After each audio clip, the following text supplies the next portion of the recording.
everyone, my name is Ryan and this is Adrien and welcome back to another edition of Boxtalk. Yeah boy. AB. I'm going to call this video The Curious Case of Adrien Broner. Look at you, coming out a bit creative in your intros. Yeah, did you see that film? The Curious Case of Benjamin Button. Yeah. Fantastic film. Yeah, Brad Pitt. Yeah. Very sad film, isn't it? Very sad film. Yeah, the end shocked me a little bit. Yeah, I didn't like that, yeah. The last half I was kind of like, wait a minute, this boy's getting younger. Yeah. I reckon like, he's going to go to a baby. If you've seen the film, if I spoiled it. Honestly, yeah, so yeah. That's a spoiler alert. That is a bloody good film. Yeah, good film, but sad as hell. Yeah. Yeah. But yeah, The Curious Case of Adrien Broner. Yes. Let's look at the highlights. Multiple time world champion. 4. Like, talented. Fast. Yeah. Got pop when he puts it together. And confident. Let's look at the downside. Lacks discipline. Yes. In and outside the ring. Yeah. Talks a lot of rubbish. Yeah. Been gifted many titles. Never really cleaned up the division or fought the best guy in the division. And now he's fighting Ashley Theophane, who is a good fighter in his own right. But let's be fair. It's fair for a voluntary, but for a former pound for pound star, a former three-time world champion. I think it's 4.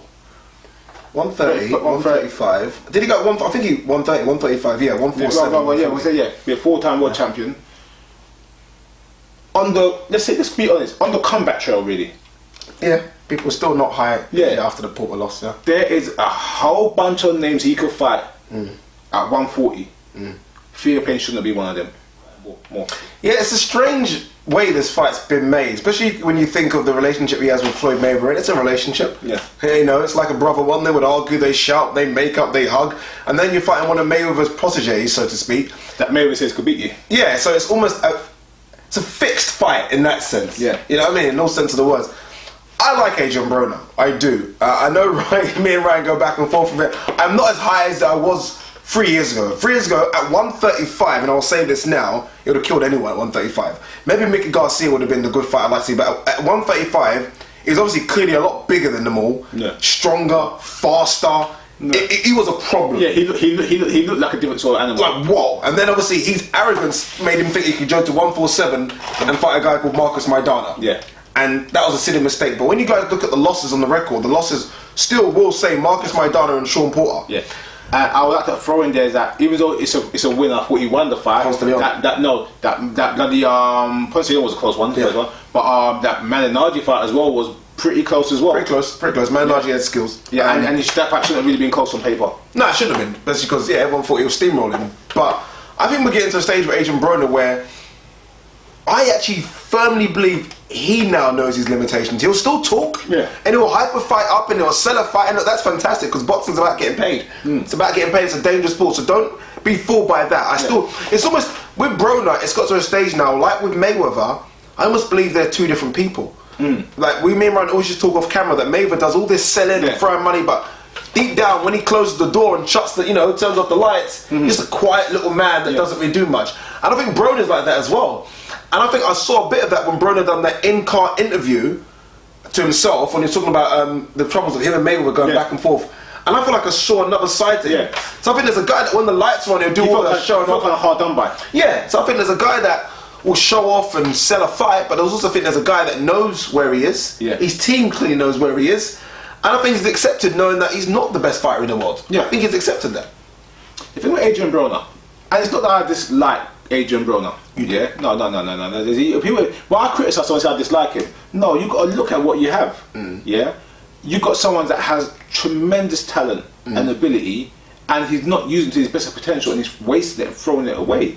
That's disappointing. Now, I will never criticise someone's accolades. He's a 4-time world champion. Yeah? You can't take that away, so he's done well for himself. But when some people can do better, it's upsetting. Yeah. And that's the point I'm making with Adrien Broner. Is that I believe he could beat Sean Porter. Yeah? I believe he could beat Maidana. Yeah? I believe he didn't struggle in some fights he struggled with. I also believe that he talks himself into a corner. And like his interview post-fight of Sean Porter was not a very good interview. It didn't help his reputation or help his growth. stuff he puts on Instagram and on About Billions, his show he had on, which he was doing. It's just a weird persona. Take that all aside and go back into boxing. Those things distract his boxing. That's the problem. Because I don't mind those things if it doesn't distract you, like Mayweather, for example. When it distracts your boxing, then there's a problem. And as a boxing fan, and I'm watching, wait a minute, this boy has got something. Wow, look at that, look at that. And then you see them throw it away or start wasting it away. It's kind of like, well, I really did like you, and you weren't really look special, but really you're not. And it's not that I dislike Broner. Like I said, I got nothing to dislike him for. I'm just like, I thought you were going to be one of those ones. I'm going to say, guess what? That's a great fighter. And it's now come to a bit of a disappointment. Let's go to the Theophane fight.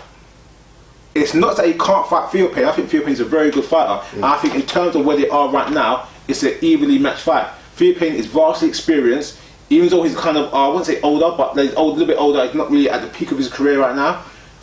And Broner is recovering from his ups and downs. I think the fight is well matched at this time. I'm just thinking that when you're a full-weight world champion, when you are on the cusp of being pound for pound, when you've got guys out there that you can fight, they were talking about him fighting Danny Garcia before, you remember that? You got Postal out there, you got Crawford out there, you got Matisse out there, I know he's got a shoulder injury, but you got guys out there that in your weight class can fight. You got Lemon Peterson, you got Provodnikov, these guys that are in your weight class that can fight. I just think that when you're a 40 world champion, you should be held to a little bit of a higher standard. Yes, I'm going to agree. And the reason I took a long time to agree is because of this. And it's kind of contradicting where I think my thoughts are, but yes, I want to see all the great fights. But I can go down every name's record, everyone in the history of boxing. Everyone has fought and you think, everyone. So even all of our best, Hagler, Hearns, Leonard, Mayweather, Hopkins, everyone's had a couple of those we think, oh, what's this? He's given me Maidana and Porter. He's given me one better fighter than Brook. In that sense, already for me. So I don't think he's a dodger. Okay, quick question though. Does one better fighter than Brook make it good? No. It doesn't, but Broner's the kind of person, I think he'll fight anyone. I don't. I think it's his team. And I think, yes, I know the Porter fight came on the back of, you 145 and all this and all that. He still fought Porter. He still went up from 135 to 147 and 2 fights later fought Maidana. This isn't a fighter that's scared of fights. I think his team are trying to hold him back because right now he's a prized possession in a world of boxing that doesn't have many prized possessions. Every time Broner fought at 130, 135, he looked like a giant in the ring. He was clearly the much bigger, stronger man. It was two guys that were, I don't know how he cut the weight. Not right. But he was clearly the much bigger man. Even though I think 147 was a bit too much in terms of physical strength, it weren't too much in terms of size. Agreed. I think he's the right size of a 147 guy. He wants to fight at 154. He wants to fight at 154. It's just obviously he's not used to feeling athletes that strong. That's what caused him the problem. But in saying that though, it doesn't mean that because you're fighting at 140 and that you fought one fight better than Kell Brook, it justifies who you're fighting. I agree. But who's Crawford fought at 140? Who's Crawford fought at 140? At 140, he's fought three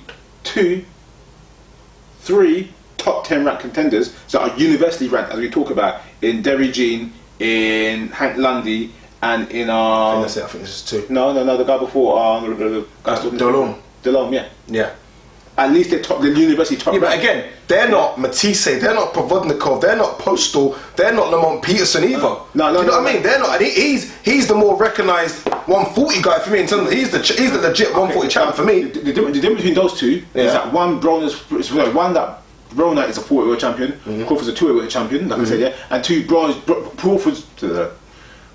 Crawford's just come up into the weight class and fought 3 top 10 ranked contenders. Broner was fighting guys at 147 and fighting elite guys at 147, top 10 ranked contenders, universally ranked in the likes of those guys, and then he's coming down to 147.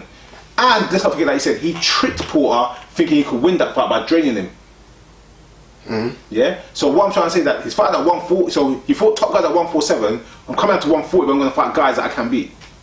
Remember, Crawford's on a high. Yeah. Crawford's not the one that's lost. Crawford's going like that. Yeah. Broner's gone like dun dun. So I think the drop is justified because right now, like many people, like us as fight fans, we don't know how good Broner is. Yeah. No. I don't know how good he is anymore. So right now, he has to kind of say, all right, if I'm fighting that level, let me just go up an inch. Because if I go up 2 inches, we saw it happen before. So I think he's doing the right things. Say we talked about with Broner problem. Who do you think wins? I think Broner's gonna stop him. This is my problem. Broner Postal. Yeah. Postal stops him. Broner Matisse. Close fight that one actually. That's more closer. It's a closer fight. But Matisse could stop him. I can see how Broner could out hustle Matisse. That's what I'm saying. Yeah. So those are bloody risky fights. All right, yeah. I wouldn't go for those yet. I would chop up these kind of guys, make some money, and then get my confidence, which is clearly lacking, back up to take the big boys. The same way we talked about Andre Ward. The same way we talked about Deon Wilder. Yeah. The same way we talked about Adrien Broner.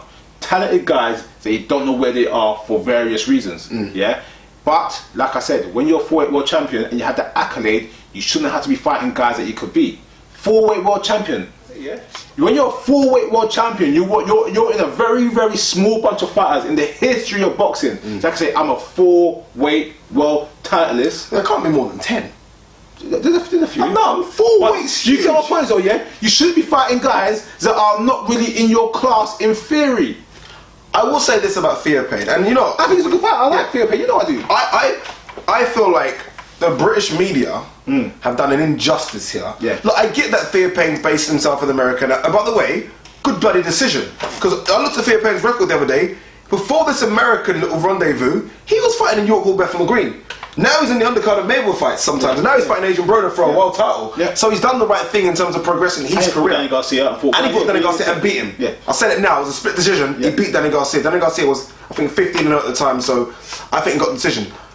But what I will say about Theophane is this.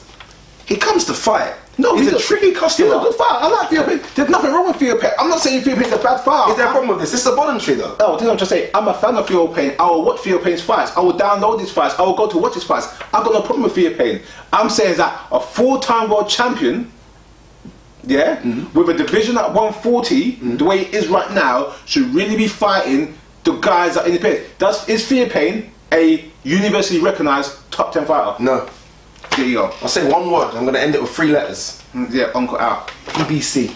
Yeah, because you keep talking about. No, you keep hyping this thing up, and these are the matches they're giving me. And this is what I'm trying to say. I think it's a good fight. I'm actually excited to see this fight. I think it's a well-matched fight. I have no problem with the actual fight in terms of the content I'm gonna get.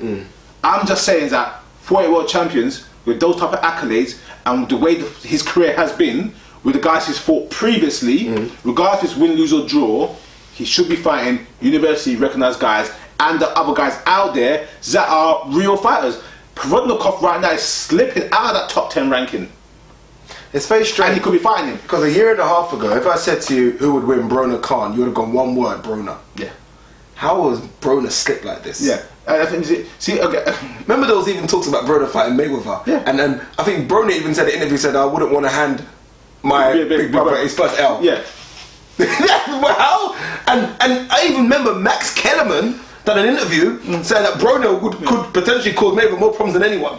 Listen, this is what I'm trying to say about boxing, yeah? You've got to watch boxing for years and years and years and years and years and years and years and years and years to actually see the force of these fighters. Yeah. The point I'm making is, yeah, if you look at Broner from 2-3 years ago, you can see the force was happening. The cracks were there. His technique started to slip. Man, largely exposed it, didn't he? No, I'm trying to say, man, he was exposed before that. I'm saying you got to watch the fight and see what he's doing. I'm trying to say, when he was a serious fighter, you saw how good he was. Then you started seeing the dancing, the playing, the combing my hair, this, that, and all the other little bits here. Well, we're coming now part of the sideshow of the show, which was really the show. Because he weren't really fighting the way he was supposed to be fighting. Sideshow, the show that was really the show. That's pretty good. But that's what I'm trying to say. You got to look at it and see the reality behind the truth. I'm an Adrien Broner fan. You guys will probably gather from this video. And the reason I'm an Adrien Broner fan is because I see a guy that I think still has the time to change all that around.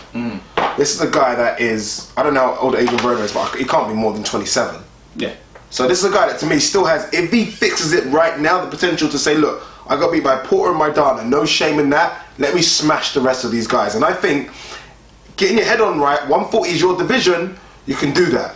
and it starts with a win over Ashley Theophane on points. I'm actually going for a split decision for Broner. Ooh, that means you're saying Theophane wins. For all the Broner fans are going to hate me for what I'm going to say. You're saying Theophane wins then, because split decision for Broner. You're saying Theophane beats Broner. And Broner fans, you don't like me, I'm sorry, I'm just going to tell the truth. Broner's lazy in the ring. Yeah? Doesn't move his legs. Thank you. Doesn't move his legs, yeah? He pots shots. He throws nice, flashy combinations when he wants to, but not often enough. Theophane could give him enough pressure to steal rounds, yeah, and be more consistent with his work than Broner. Like Porter did, basically. Yeah, and this is where it is. Whereas I think Broner's going to win the fight. I think it'll be close, but there'll be rounds and they'll be like, guess what? Well, Broner looked flashier, and then like a nice, flashy combination, and then it's ha ha ha ha, like he always does. Yeah. But that's going to be far and few between. When you're talking about boxing, using your jab, controlling the ring generalship, you know, getting in there and actually fighting, working the body, mixing it up, you're going to see more of that from Theophane and less of that from Broner. Interesting. So you're still getting a split decision? I'll go split decision for Broner, yeah? Again, Broner's got enough power to knock guys out, yeah? But he won't push it. He would not push it. Let's go to the Sean Porter fight. Last round, you can't take it. Me actually try to fight and won the round and dropped Sean Porter. Yeah. And then alright, then I've done it now. So I could have won, but I really didn't. Same with Maidana. When he put pressure on Maidana the last couple of rounds up, Yeah, he had no choice to. Yeah. He had no choice to. So that showed then how good he could be then. That's what I'm trying to say, yeah. When you have your champion have potential fighters the way he is or where he was, that's what's upsetting. It's not that I dislike him, it's just like upsetting. Alright guys, Adrien A.B. Broner versus Ashley Theophane. Yeah, he is English, and we should be covering it. This is a British guy, for heaven's sake, going for a world title against Adrien Broner. This is big news, but it's nowhere to be seen over here. But hey ho, we're trying to give it as much coverage as possible. So Adrien Broner, 40 world champion versus Ashley Theophane, goes down when? April 1st? Can't remember. April 1st, I think it is, yeah. Something like that, I can't remember. It's 3 weeks time. It's a Friday, I think it's a Friday. Is it Friday? I think it's a Friday. Yeah, this is Al Heyman PBC, by the way, as well. Yeah. Al Heyman. Walk away. No walk away on that one.